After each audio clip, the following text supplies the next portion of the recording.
Tonight we're going to do a fire cider. We're going to show you how to do fire cider. Some call it Master Tonic, tomato, call it whatever you like. But it is ideal, especially this time of year with all the viruses and sick people everywhere. There is nothing quite like it. I want to show you right here the ingredients. Turmeric root. Turmeric root is one of the ingredients. Not every recipe calls for turmeric root, but if you have issues with joint pain, back issues, if you have inflammation issues, turmeric is a wonderful, wonderful root that you want to use. Be careful, it gets your hands and the utensils you use, it turns them kind of a orange, yellowish, but it's a great ingredient. Now keep in mind, I'm not a doctor, I'm not a nurse, I'm just a guy that is learning how to do things on my own, and we want to share those things with you. We want to add value to your life. So this is one of the ways we're going to do it. So we've got the turmeric root. We've got good old jalapeno peppers. Jalapeno peppers has got some capsaicin in it, I believe is how it's pronounced. Also, these are all of these ingredients are good anti-viral ingredients.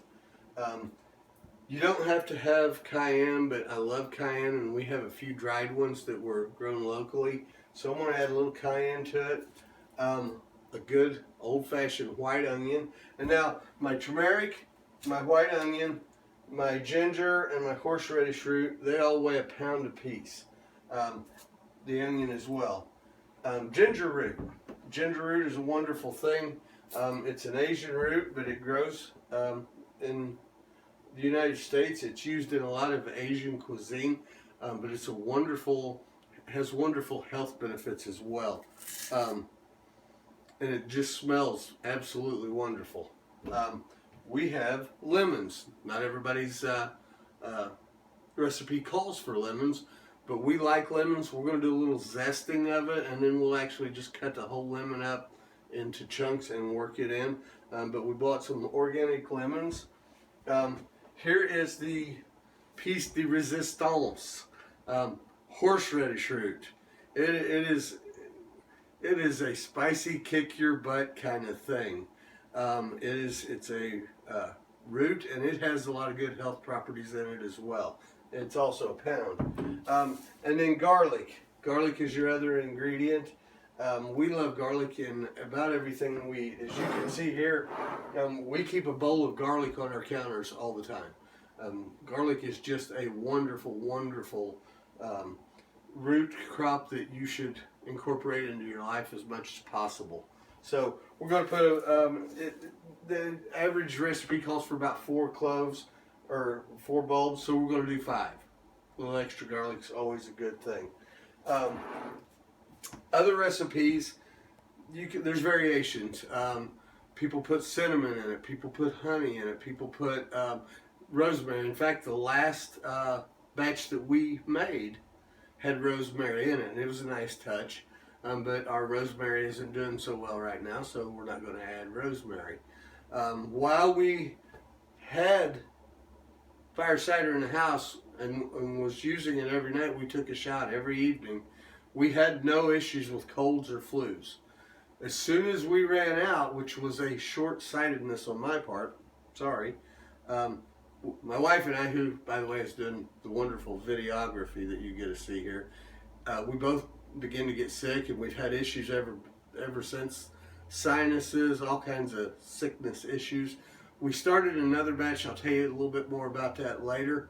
But the takeaway from this is don't run out. Don't be without fire cider in this time of year. So what we're going to do is I've got my trusty peeler that we've had forever and ever, and I've got a sharp knife, and we're going to process this. It's kind of tedious. I'll show you a little bit about it, and then we'll fade away so that I can get some of the work done so that we don't bore you to tears, and then we'll come back and we'll show you some different processes about it. So let me show you a little bit about the peeling and what the product looks like. Now there are some out there whose recipes, they just chop it all up, every bit of it, and throw it all in and let it ferment. And I suppose that works just fine. But I like to get down into it and get as much surface area to absorbing the ingredient that I forgot to tell you about.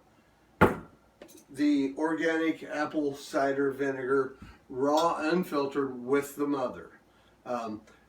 We're not specifically suggesting Bragg's. We're not a paid sponsor. We're not getting a cut of the deal. But Bragg's is what we use in our house, and if you'll see, we use a lot of it. We drink apple cider vinegar in water in the mornings, sometimes in the evenings. It has a lot of health benefits. But this is the other ingredient that will go into the making. We're planning on making a big batch, so I've got our trusty old pickle jar.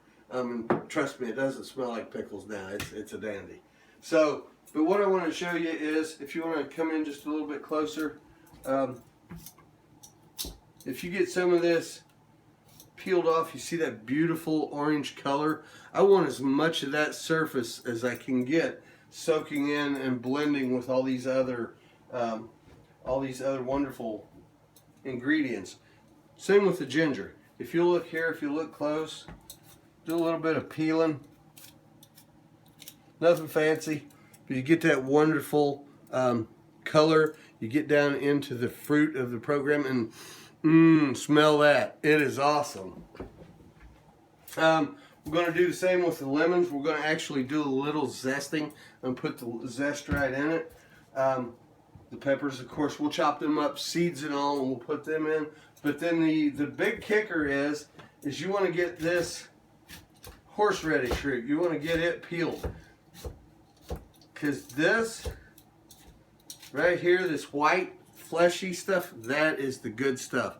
That's the part you want soaking up the apple cider vinegar and blending in with all these other ingredients. And then we will also break off the paper of the garlic. And I will show you a neat trick I learned from another channel that we watch and follow. So we're going to take a break. We'll bring you back here in a little bit. I'll show you the garlic trick, and I'll show you how much I peeled these down, and we'll be ready to chop them up into smaller pieces. So we'll bring you back here in just a little bit. Thank you.